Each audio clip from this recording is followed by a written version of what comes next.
The rain drummed against the windows of the small apartment on the outskirts of New York City, a relentless rhythm in the pre-dawn grey. Camilla stood before the bathroom mirror, trying to tame her damp hair. She was only 24, but her eyes held the weariness of a woman who had met life head-on, far too early. Her delicate hands, chapped from detergents and hot water, trembled slightly as she fastened the buttons of her crisp white blouse. It was her uniform, a symbol of a life spent cleaning up after others, a life she was determined to change someday. From the other room, a small cry pierced the quiet. Lucas, her 2-year-old son, had woken from a nightmare. Camilla rushed to him, her bare feet slapping against the cold linoleum floor. He was sitting up in his crib, his dark eyes wide with tears, his messy mop of sandy blonde hair sticking up in every direction. "Mama's here, my love," she whispered, scooping him into her arms. Lucas smelled of baby shampoo and warm sleep. He clung to her, his tiny heart still thumping with fear against her chest. She held him, rocking gently, the familiar weight a comfort and a constant, grounding reminder of her purpose. This morning, life had presented her with an impossible choice. Mrs. Miller, the kind neighbor from downstairs who always watched Lucas, had called at 6:30, her voice raspy with apology. Her own grandson had come down with a fever, and she couldn't leave him. "I can't today, Camilla. I'm so sorry." Camilla stared at the phone, then at Lucas, who was just beginning to smile, his bad dream forgotten, revealing a row of tiny white teeth. The job, cleaning a luxury penthouse on the Upper East Side, was the only thing keeping them afloat. It paid for this cramped apartment in Queens, for Lucas's diapers, for the food on their table. She couldn't afford to miss a day, not one. "We'll go together, little man," she said softly, kissing his forehead. "You're going to be a good boy for Mommy, right?" Lucas clapped his hands as if he understood an adventure awaited. Chapter 1. On the subway, Camilla held him tightly on her lap. The city was slowly waking up. Men and women in sharp suits hurried to their offices. The train screeched around corners, and the faint aroma of coffee and street cart pretzels drifted through the car. Lucas watched everything with fascination, his little finger pointing at the blur of lights and people on the platforms. "Train, Mama! Train!" Camilla managed to smile despite the knot of anxiety in her stomach. This boy, her boy, could find joy in the simplest things. Bottle caps were treasures in his hands, and the narrow hallways of their apartment building became uncharted territories for grand expeditions. He was a constant, beautiful reminder that happiness didn't depend on wealth, a lesson she clung to every single day. The apartment belonging to Arthur Vasconcelos was on the 20th floor of an elegant glass and steel tower overlooking Central Park. Camilla had her own set of keys, a privilege she had earned over months of meticulous work, building the owner's trust without ever having met him. It was the perfect arrangement. She worked while he was out, leaving the sprawling space pristine, a ghost in his perfect life. The elevator ascended with a silent, unnerving speed. Lucas, mesmerized by the mirrored walls, tried to touch his own reflection, giggling with delight. "Remember, sweetie," she whispered in his ear, her lips brushing his soft hair, "Mommy has to work. You have to be very, very quiet, okay?" The apartment greeted them with silence, and the subtle, expensive scent of sandalwood and leather, floor-to-ceiling windows, revealed a panoramic view of New York City, shrouded in an autumn mist. Lucas's eyes went wide. He had never seen anything so vast, so beautiful. The world he knew was the view from their fourth-floor walk-up, a brick wall and a sliver of sky. This was like stepping into a movie. Camilla led him to the living room, a cavernous space with a white sectional sofa, abstract art on the walls, and a grand piano gleaming in the corner. She spread a small blanket on the plush grey rug and gave him a few toys she'd hastily stuffed into her bag, a well-loved stuffed dog and a handful of colourful plastic blocks. The boy sat down obediently, captivated by the way the morning light refracted through a crystal chandelier, scattering rainbows across the floor. "Mommy will be in the kitchen," she said, her voice barely a whisper. "If you need me, just call out softly." For the first 2 hours, everything was perfect. Camilla washed the few dishes in the sink, vacuumed the endless hardwood floors, and straightened books on a towering shelf. Lucas played quietly, occasionally making a happy little sound as he discovered a new way to stack his blocks. At 11 o'clock, she heard the unmistakable sound of a key in the lock. Her heart leaped into her throat. It couldn't be Arthur Vasconcelos. He never came home on her cleaning days. She had checked the schedule that morning. She was supposed to be alone. The heavy door swung open with a soft click. Camilla froze. a dish towel clutched in her hand as she heard the confident tread of men's dress shoes on the marble floor of the foyer. Arthur strode in wearing a dark, impeccably tailored suit, a leather briefcase in one hand, his gaze sharp and focused. He was tall, broad-shouldered, with neatly trimmed dark brown hair and piercing grey eyes. Everything about him screamed power and control. Camilla struggled to swallow. Her mind raced, searching for an apology, an explanation for Lucas's presence. She was sure she was about to be fired, but before she could say a word, she heard it, the one sound she had been dreading, a child's laugh echoing from the library. Lucas's laugh, loud, joyful, and utterly innocent. Arthur stopped dead in his tracks. His face, which had been a mask of stern concentration, suddenly softened. Without a word, he turned and walked toward the library. Camilla ran after him, her heart pounding against her ribs. What had Lucas done? Had he broken something? Had he... She stopped in the doorway, unable to believe what she was seeing. Arthur Vasconcelos, the cold, formidable lawyer, was kneeling on the Persian rug. In front of him sat Lucas, clapping his hands and giggling. The man was holding a colorful children's book, The Adventures of Little Bear, and was pointing at the pictures, his voice changing for each character. And then, he said, his voice a low rumble, but gentle, so incredibly gentle, the little bear met a rabbit with very long ears. Lucas pointed a chubby finger at the illustration and said his favorite word. Nice. Arthur smiled. It was the first time Camilla had ever seen him smile, even in the photos scattered around the apartment. His entire face transformed. He was no longer a severe businessman. He was just a man, enchanting a child with a story. Lucas spotted his mother in the doorway and scrambled over to her, but immediately turned back to Arthur, tugging on the leg of his expensive trousers. Book! Book! He demanded, pointing at the colorful pages. Arthur looked up at Camilla. His eyes held no anger, only surprise and maybe something else, relief. I'm so sorry, Camilla stammered, her words tumbling out in a rush. My babysitter got sick, and I had nowhere to leave him. It won't happen again, I promise. How old is he? Arthur interrupted, his gaze still fixed on the boy. 2, she answered uncertainly. Arthur nodded slowly. Lucas, meanwhile, had found another book on a low shelf and brought it to the man, placing it in his lap with the complete, unquestioning trust of a small child. He likes books, Arthur observed quietly. Very much. I read to him every night before bed, Camilla said, wondering if she should grab Lucas and flee. But then something unexpected happened. Arthur opened the new book, and Lucas settled in beside him, leaning against his arm, with the natural ease of a child who knows no social barriers. How long will you be working from home today? Camilla asked cautiously. Arthur looked from her to Lucas, who had just let out a huge yawn, tired from his morning journey and excitement.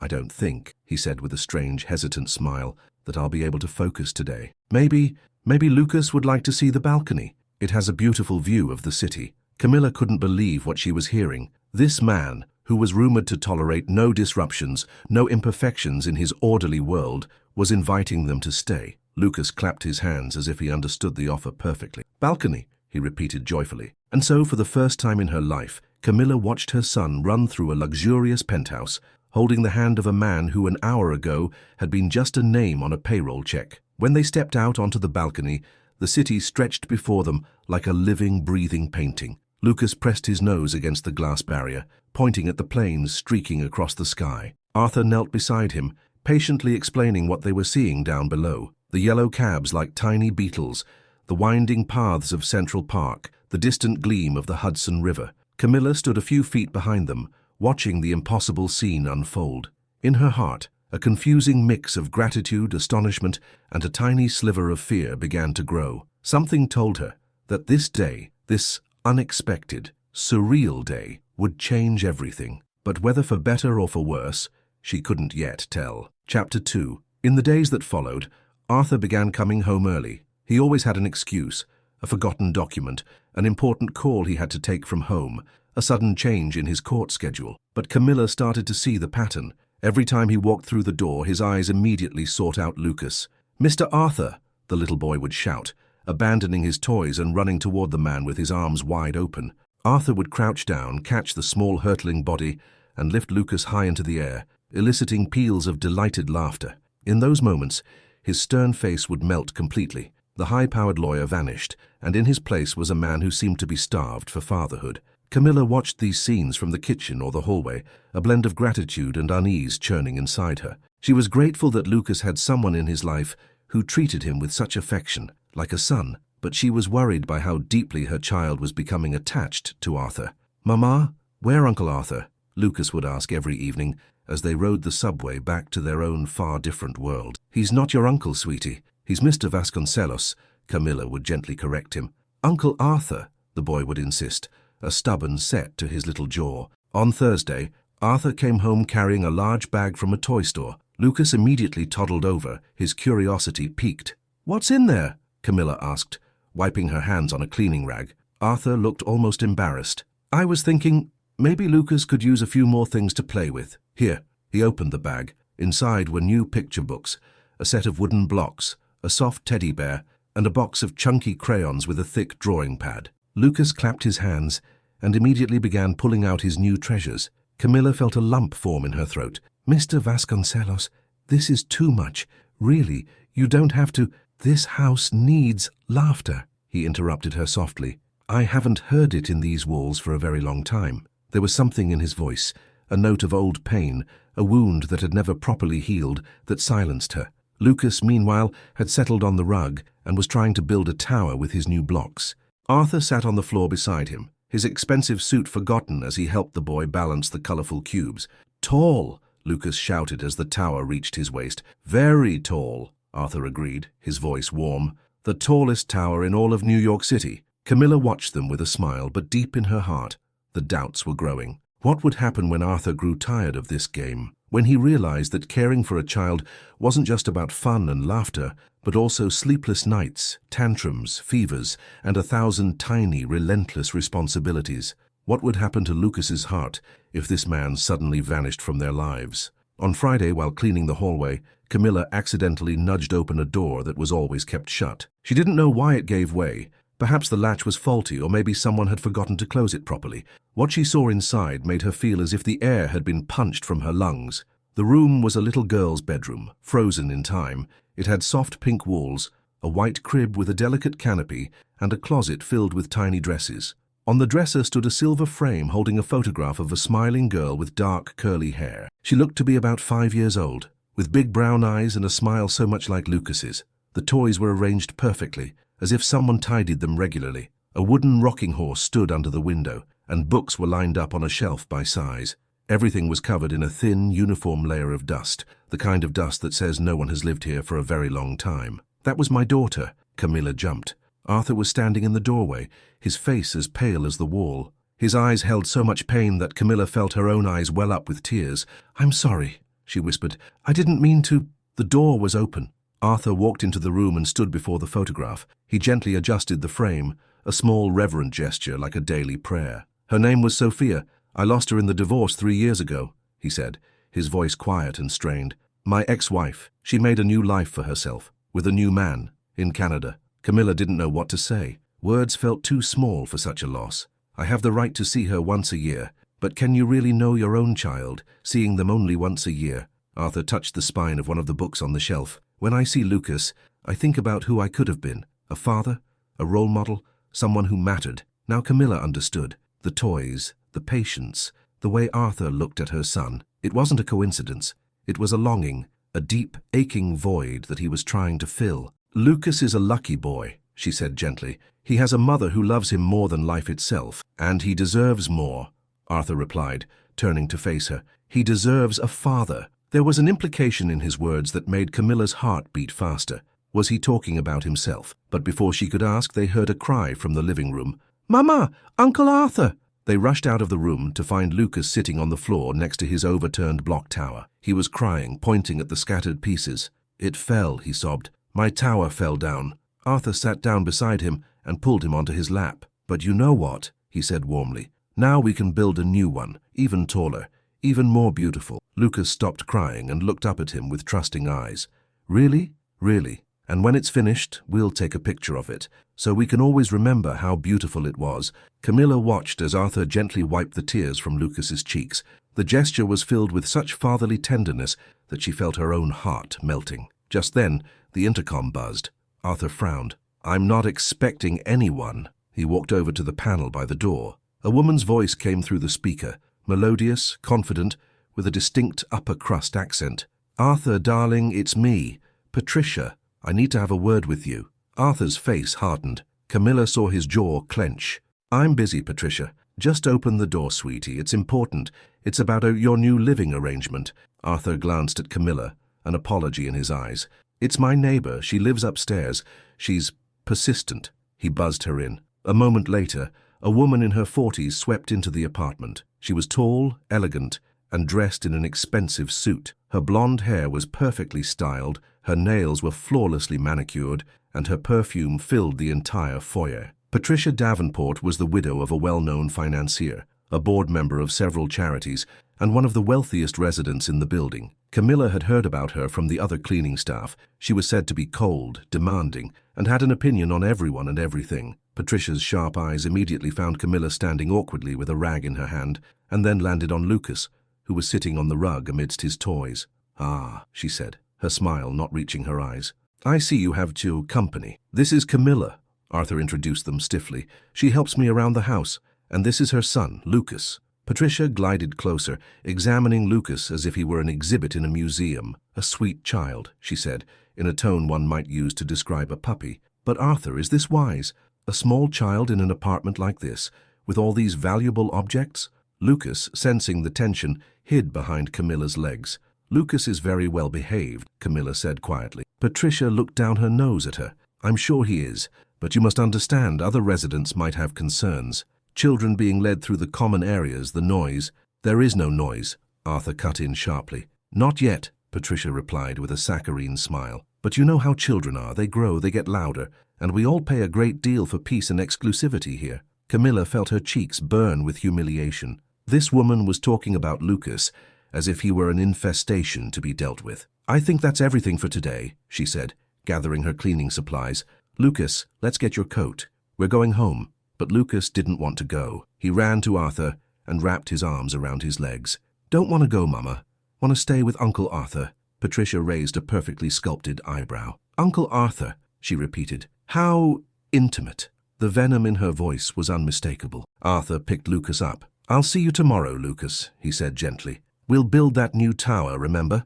Lucas gave him a kiss on the cheek and allowed himself to be handed over to his mother. As Camilla was leaving with Lucas, she heard Patricia say to Arthur, her voice a low conspiratorial whisper, "I have to warn you, darling. People are already talking. The girl is young and pretty. Don't let yourself be taken advantage of." The door closed with a soft click, but those words stayed with Camilla all the way home. And for the first time in days, as she put Lucas to bed that night, she wondered if she was making a terrible mistake. Chapter 3. For the next week, Patricia's words echoed in Camilla's mind. People are already talking. What were they talking about? And why should it matter? But the answer came sooner than she expected. On Monday, as she got into the elevator in Arthur's building, she overheard two elegantly dressed women whispering, "That girl with the child, I hear she spends all day up there. So young and pretty. You know how these wealthy, lonely men are." Camilla felt the blood drain from her face. The women fell silent the moment they saw her, but their condescending glances said everything. Arthur was home early that day. Lucas, as always, ran to him with a joyful shout. But Camilla noticed that the man seemed tense, preoccupied. "Is something wrong?" she asked once Lucas was busy with his new crayons. Arthur sank onto the sofa and rubbed his forehead with his hand. Patricia spoke to the building's co-op board. Apparently, she filed a complaint about a disturbance of the peace. Camilla felt her stomach drop. "Lucas is quiet. He doesn't make noise. He doesn't break things." "I know," Arthur interrupted. "This isn't about Lucas. It's about us." The word us hung in the air between them. Camilla felt her heart start to pound. "There is no us," she said quietly, the words tasting like a lie. "I'm just your housekeeper, and Lucas is my child." Arthur looked at her for a long, intense moment. "Just my housekeeper?" he repeated. "Camilla, do you really think that's all this is?" Before she could answer, Lucas ran over to them, holding up a drawing. He had drawn 3 stick figures holding hands, one tall, one medium, and one very small. "It's us," he announced proudly. "Mommy, Uncle Arthur, and Lucas." Arthur took the drawing and looked at it, his expression softening with emotion. "It's beautiful, Lucas. The most beautiful drawing I've ever seen." Camilla watched the scene. The man in the expensive suit earnestly praising a toddler's scribbles, her son beaming with pride, and she felt something in her heart give way. Because Lucas had never drawn a picture like that before he met Arthur. He'd never had a third person to add to their tiny family of 2. "Arthur," she began uncertainly. Maybe we should be more careful. People are talking. What are people saying? He asked, rising from the sofa. There was a new edge to his voice, a determination she hadn't heard before. That I'm taking advantage of your kindness. That I'm using Lucas to... She couldn't finish. Arthur stepped toward her, so close she could smell the clean, crisp scent of his cologne. Camilla, he said, his voice low but firm. Look at me. She raised her eyes to his. His grey eyes were filled with an emotion she couldn't quite name. Do you think I'm taking advantage of you? That I'm using Lucas's affection? No, she whispered. Do you think my intentions are anything but honorable? No. Then why would I think any less of you than I do of myself? It was sound logic, but Camilla knew the world didn't run on logic. It ran on gossip, judgment, and perception. Because I'm poor, she said, her voice barely audible, and you're rich. In most people's eyes, that automatically makes me a suspect. Arthur was silent for a moment. Then he sat down across from her. Let me tell you something, he began, about why I lost Sophia. Camilla could see how difficult this was for him. His hands were clenched into fists. My ex-wife, Helen, came from a very wealthy family, old money from Connecticut. Her parents never approved of our marriage. To them, I was an upstart, the son of a plumber who got lucky in law. When we divorced, they hired the best lawyers in the country. He paused, taking a deep breath. They convinced the court that I was obsessed with my career, that I wouldn't be a good father, that Sophia would be better off with her mother, and they were right in a way. I was obsessed with work back then. It was my escape from the pain of a failing marriage. Camilla listened in silence, her heart aching for him. When Helen remarried and moved to Canada, I didn't just lose my daughter. I lost myself. For 3 years I lived like a machine. Work, home, nothing else. He glanced at Lucas, who was now trying to teach his teddy bear how to walk. And then one day I heard a child's laughter in my home, and for the first time in 3 years I felt alive. Camilla felt tears sting her eyes. You're not taking advantage of me, Camilla. You're saving me, you and Lucas. At that moment, Lucas looked up and smiled at them. Mommy crying? He asked, walking over with the bear in his arms. Mommy's happy, Camilla said, pulling him onto her lap. And Uncle Arthur happy. Arthur reached out and stroked the boy's hair. Very happy, Lucas. Later that afternoon, while Camilla was finishing her work, Arthur stepped out onto the balcony to take a business call. Lucas had fallen asleep on the sofa, exhausted by his busy day. Camilla was left alone with her thoughts. She looked around the apartment, at the exquisite furniture, the expensive art, the breathtaking view of the city. Then she looked at her sleeping son in his simple, second-hand clothes. 2 different worlds. Could they ever truly merge? Just then, her phone rang. An unknown number. Hello? Camilla, this is Patricia Davenport. I was hoping we could talk. It's very important. Camilla's heart stopped. Why was Patricia calling her directly? What do you want to talk about? About your situation. And about what's best for you. Let's meet tomorrow at the cafe downstairs, 3 o'clock, and please come alone without the child. Camilla wanted to refuse, but something in Patricia's tone told her it wasn't a request. All right, she agreed. Wonderful. And Camilla, let's keep this between us. Arthur doesn't need to know. The line went dead. Camilla sat staring at her phone, a strange sense of dread coiling in her stomach. She had a feeling that tomorrow's meeting would change everything. Arthur came back in from the balcony, smiling. Who was on the phone? No one important, Camilla lied, a telemarketer. But that night, as she tucked Lucas into his small bed in their tiny apartment, she couldn't stop thinking about the meeting. Lucas snuggled close to her, murmuring in his sleep, Uncle Arthur, tower, book. Even in his dreams, he was with Arthur. And tomorrow, Camilla was going to find out if their beautiful, impossible story had any chance of a happy ending, or if it was about to come crashing down. Chapter 4. The cafe on the ground floor of the building was an elegant meeting spot for the residents. It had high ceilings, marble-topped tables, and the rich aroma of freshly ground coffee, all set to a backdrop of quiet classical music. Camilla felt out of place in her simple navy dress, the only nice thing she owned. Patricia was already seated at a corner table, dressed in a cream-colored suit that likely cost more than Camilla's monthly rent. A tiny cup of espresso sat untouched in front of her. Camilla, she said, her smile failing to reach her cold eyes. Please, sit. I ordered you a coffee. A latte, isn't it? Arthur mentioned you like sweet things. The fact that Arthur discussed her with Patricia surprised Camilla. What else had he told this woman? Thank you for inviting me, she said cautiously, taking the seat opposite her. What did you want to talk about? Patricia stirred her espresso for a moment, as if gathering her thoughts.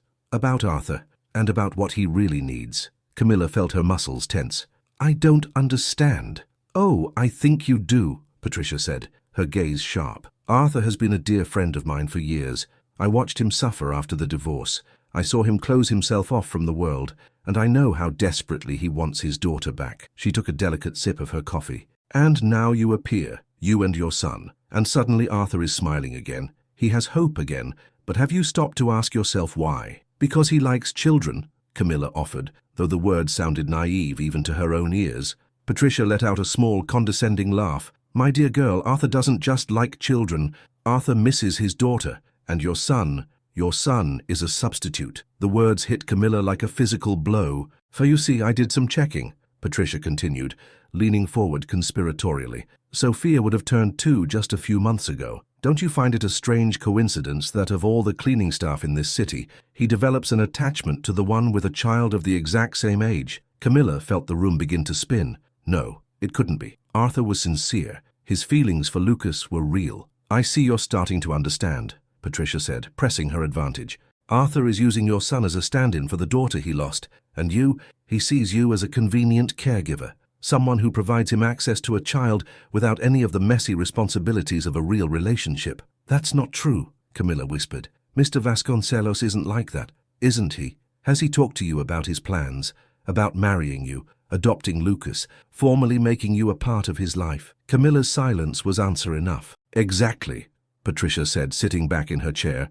Arthur is an intelligent man. He knows that a formal relationship with his housekeeper would cause a scandal in his social and professional circles, but an informal arrangement allows him to have what he wants without any of the consequences. Camilla felt tears welling in her eyes. Had she really been so naive? And what about Lucas? She asked, her voice trembling. What happens to his feelings when Arthur gets bored, or when his real daughter comes back into his life? This was the question Patricia had been waiting for. That is precisely my point, my dear. Are you thinking about your son's future? Lucas is attached. He calls the man uncle. What happens in a year or two when Arthur finds a way to get Sophia back? Or when he meets a suitable woman from his own world? Patricia pulled an elegant white envelope from her handbag. I know it's not my place to give you advice, but I am a woman, and I know how important a child's security is. She slid the envelope across the table. What is this?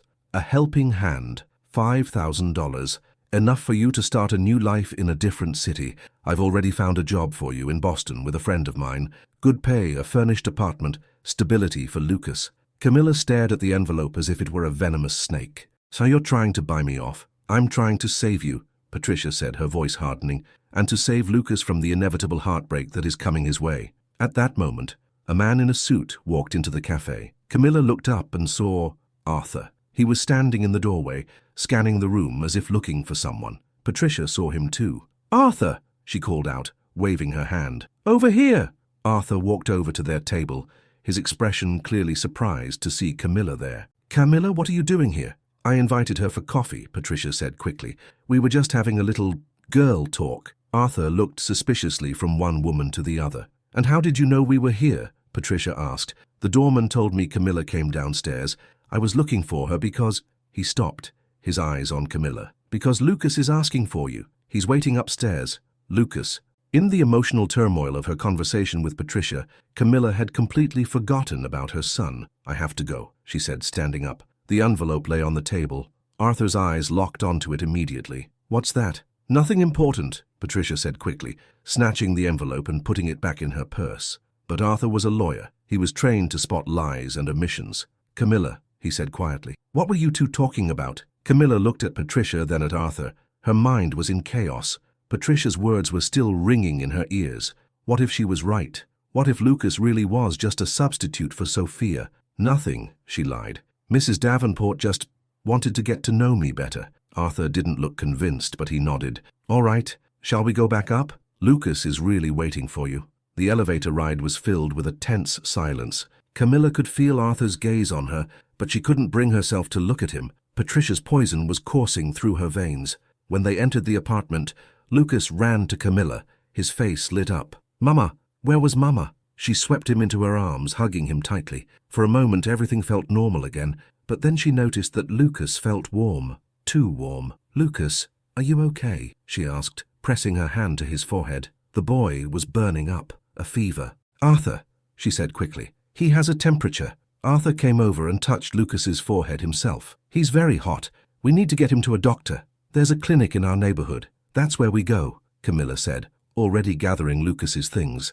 No, Arthur said firmly. We're going to a private hospital right now. But I don't have the money for… I do, he cut her off. Lucas needs the best care. I'm calling for a car service now. In the back of the town car, Lucas lay listlessly in Camilla's arms, his small body weak and feverish. Camilla held his hand, whispering reassurances. Arthur sat on the other side, on the phone with the best pediatrician in New York City. Dr. Miller will be waiting for us at Mount Sinai, he said, hanging up. He's the top pediatric specialist in the city. Camilla looked at him through a blur of tears. Why are you doing this? Arthur looked at her, surprised. What do you mean? Why do you care about us, really? For a moment there was only the sound of the car moving through city traffic and Lucas's shallow breathing. Because I love you, Arthur finally said, his voice low and certain. Both of you. And I'm not going to lose you. The words struck Camilla straight in the heart, but at the same time she could still hear Patricia's voice in her head. Arthur is using your son as a substitute for the daughter he lost. Lucas stirred, his eyes fluttering open. He reached a small hand toward Arthur. Uncle Arthur hurts. Arthur took the little hand in his own. It's going to be okay soon, Lucas. I promise you. And in that moment, Camilla saw something that shattered all the doubts Patricia had planted in her mind. In Arthur's eyes, as he looked at her sick son, there was love. Real, unconditional love. Not a substitute, not a replacement. Just love. But she wondered if it would be enough to overcome the obstacles the world was determined to place in their path. Chapter 5. At the private hospital, everything moved with swift efficiency. Lucas was immediately admitted to the pediatric wing, where Dr. Miller, an older man with kind eyes and a calming presence, examined him thoroughly. It's bronchitis, he announced, after a long consultation. It's not severe, but it will require a few days of hospitalization. Antibiotics, breathing treatments, and observation. Camilla felt a wave of relief mixed with exhaustion wash over her. Lucas was safe. Can I stay with him overnight? She asked. Of course, the doctor smiled. We have a cot for parents, and the father is welcome to stay as well. Camilla and Arthur exchanged a glance. Dr. Miller had naturally assumed they were a couple. Camilla began. I'll stay, Arthur said firmly, if Camilla will have me. Lucas, despite his fever and fatigue, managed a weak smile. Mama and Uncle Arthur stay with Lucas? Yes, my love, Camilla whispered, kissing his forehead. We're both staying. The first night in the hospital was long and difficult. Lucas woke every few hours, crying from the discomfort in his chest. Camilla and Arthur took turns by his bedside. She sang him lullabies, and he read stories in a low, soothing voice. At dawn, Lucas finally fell into a deep, peaceful sleep. Camilla sat in the armchair next to his bed, watching his small chest rise and fall. Arthur brought her a coffee from the hospital cafeteria. You look exhausted, he said quietly. You should try to get some sleep. I'll watch him. I can't, she whispered. What if he wakes up and I'm not here? Arthur pulled up the other chair. Camilla, we need to talk about what happened yesterday at the cafe. Camilla's heart sped up. She wasn't ready for this conversation. It was nothing, just a talk. Patricia said something to you, I can see it. You've been different since yesterday. Camilla remained silent, her gaze fixed on her sleeping son. She told you I was using Lucas, didn't she? Arthur asked softly. That I see him as a replacement for Sophia. The silence in the room was so thick she could hear the steady beep of the monitor by Lucas's bed. Camilla, look at me. She lifted her gaze. The sincerity in his grey eyes was undeniable. Is Lucas around the same age Sophia would be? Yes. Do I miss my daughter every single day? Yes, but Lucas is not Sophia. Lucas is Lucas, a unique, wonderful little boy who I have grown to love for exactly who he is. He paused, taking a deep breath. And you are not a convenient caregiver. You are the woman I have fallen in love with. The last words landed between them with the force of a thunderclap. Camilla felt tears spring to her eyes. Arthur, I know this is complicated. I know people will talk, but I don't care about them. All that matters is you and Lucas. Just then a nurse entered the room, a young woman with a friendly smile. Excuse me for interrupting, but there are some people here asking for Lucas. They say they're family. Camilla frowned. She had no family in New York. No one even knew Lucas was in the hospital. Who is it? An elegant woman and a man in a suit. They said they're very concerned about the child's welfare. Camilla and Arthur looked at each other. Patricia, I don't want to see them, Camilla said quickly, but it was too late. Patricia swept into the room, followed by a middle-aged man Camilla didn't recognize, thin, wearing glasses, and carrying a briefcase. "Camilla, darling," Patricia said loudly, waking Lucas. "How is the little one feeling?" Lucas woke with a start and immediately began to cry, frightened by the strange voices. "Shh, my love," Camilla said, scooping him up. "It's just some visitors." "I see the child is quite ill," the man in glasses stated, taking notes on a clipboard. "I'm Dr. Evans from Child Protective Services.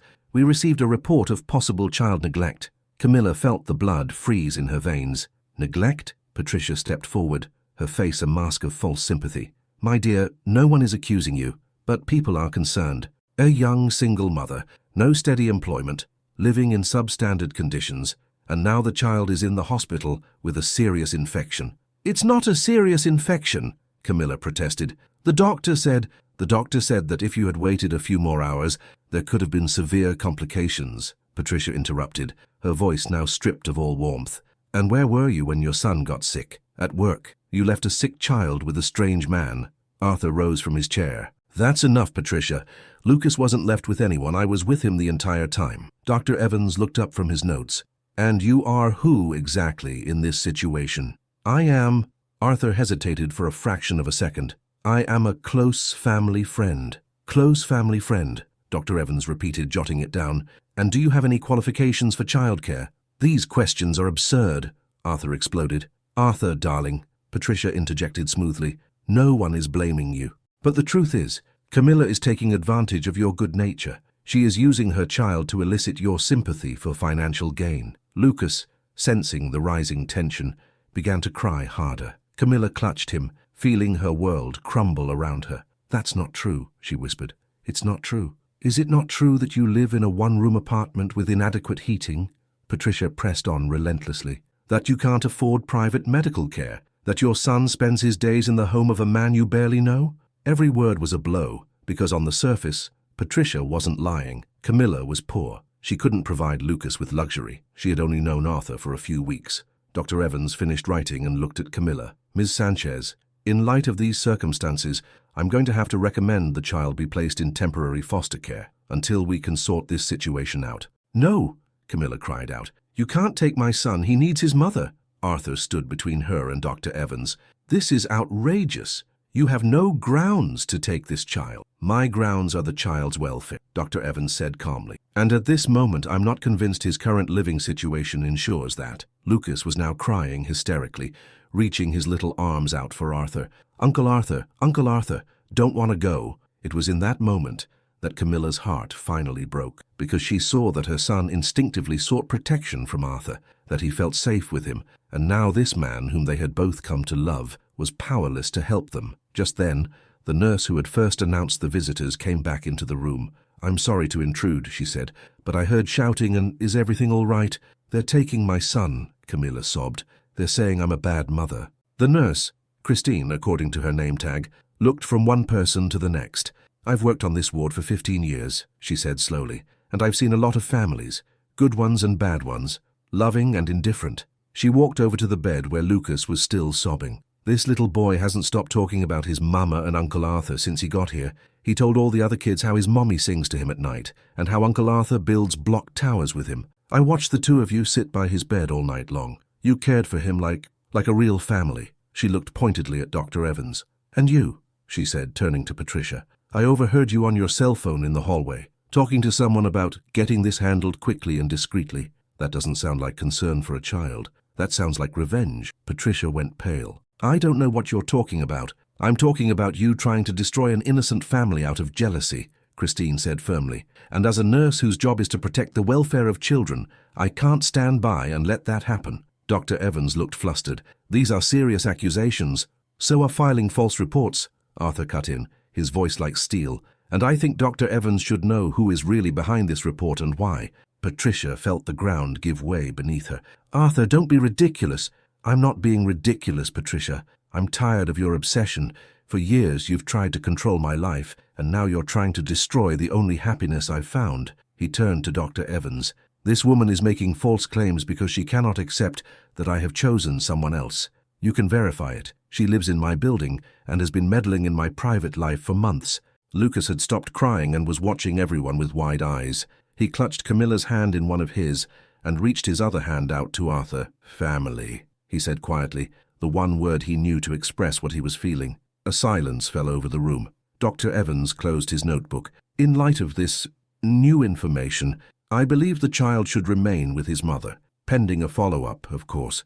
Patricia knew she had lost, but in a final, desperate act of spite, she looked at Camilla. "This isn't over," she said quietly. "You'll always be the housekeeper who took advantage of a rich man's loneliness. People will remember that." Arthur stepped toward her, standing directly in her path. "No, people will remember the woman who tried to tear a family apart. I suggest you find a new hobby, Patricia." She left without another word, with Dr. Evans trailing behind her. When the door closed, Camilla could finally breathe again, but tears were still streaming down her cheeks. "I'm sorry," she whispered. "I'm so sorry I put you through all of this." Arthur sat beside her and gently wrapped his arms around her. "You have nothing to be sorry for. I'm the one who should have anticipated Patricia would stoop this low." Lucas reached his little hands out to both of them. "Mama crying." "Mama's not crying anymore," Camilla said, smiling through her tears. "Mama's happy because we're all together." Arthur lifted Lucas into his arms. "Lucas, I want to ask you something very important." The little boy looked at him seriously. "Would you like me to be your dad? Your real dad?" Lucas didn't hesitate.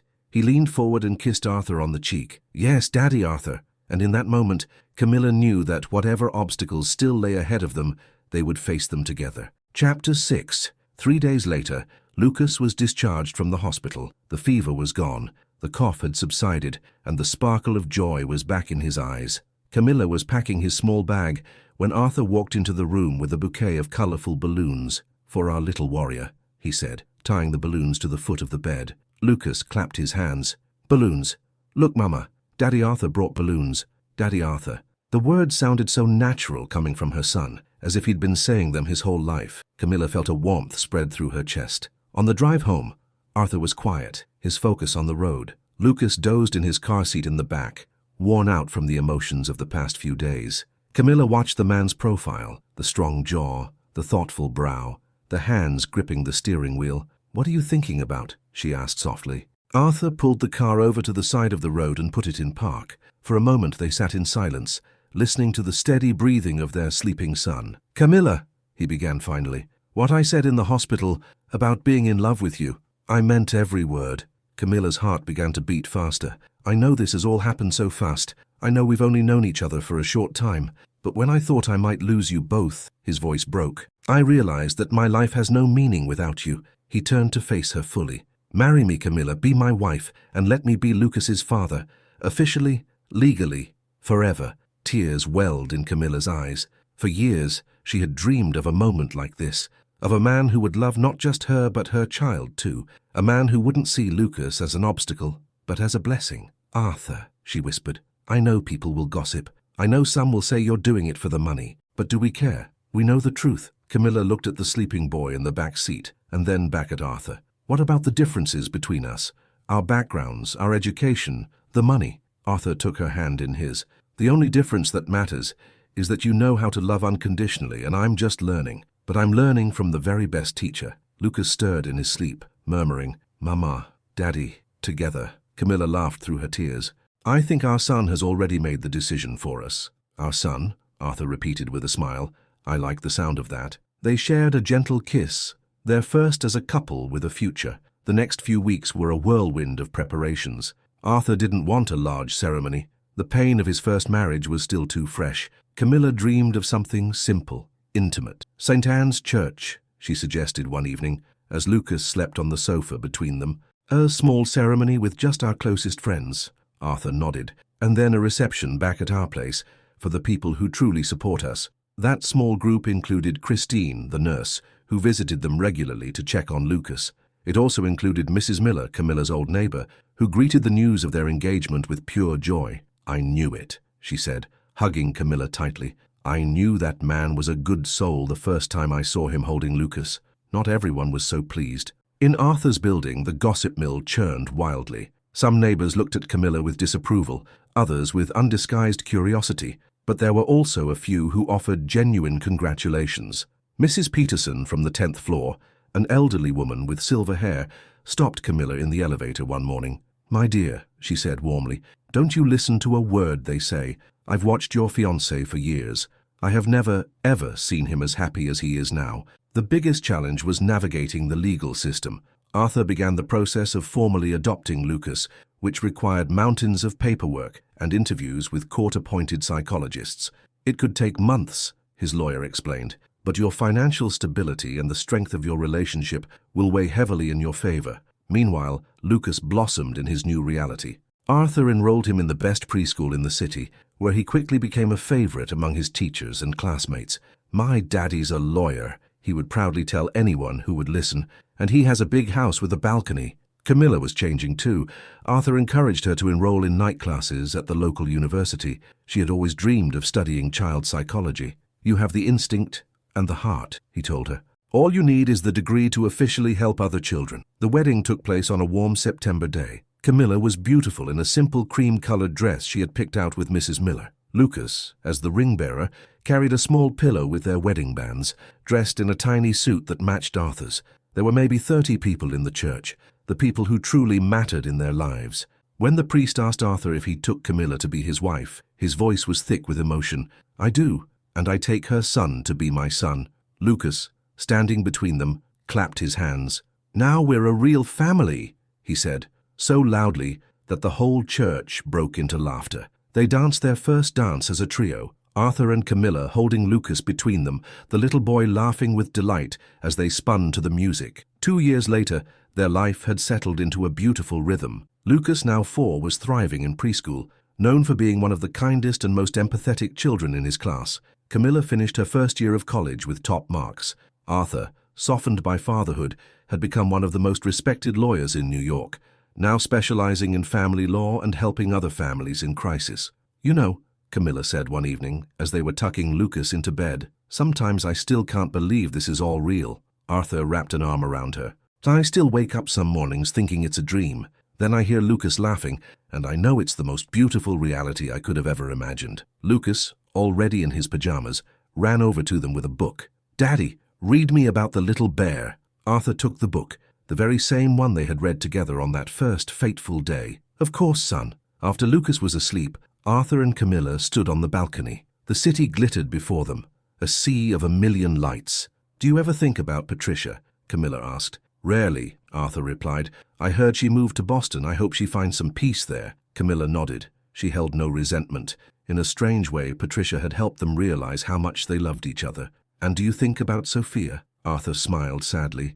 "Every day. But not with pain anymore, with hope. When Lucas is older, I'll tell him about the sister he never met, and maybe someday, Sophia will find her way back to us." He pulled Camilla into his arms. "But Lucas is not her replacement. He is my son, our son, and I love him for who he is, not for who he reminds me of." That night, lying in bed, listening to the quiet breathing of Lucas from the next room, Camilla thought about how much their lives had changed. From that rainy morning when she had desperately taken her son to work, to this moment, it felt like a lifetime had passed. But the most beautiful part was that they had all remained themselves. Camilla was still the same sensitive, loving, and strong woman. Arthur was still determined and ambitious, but he had learned tenderness.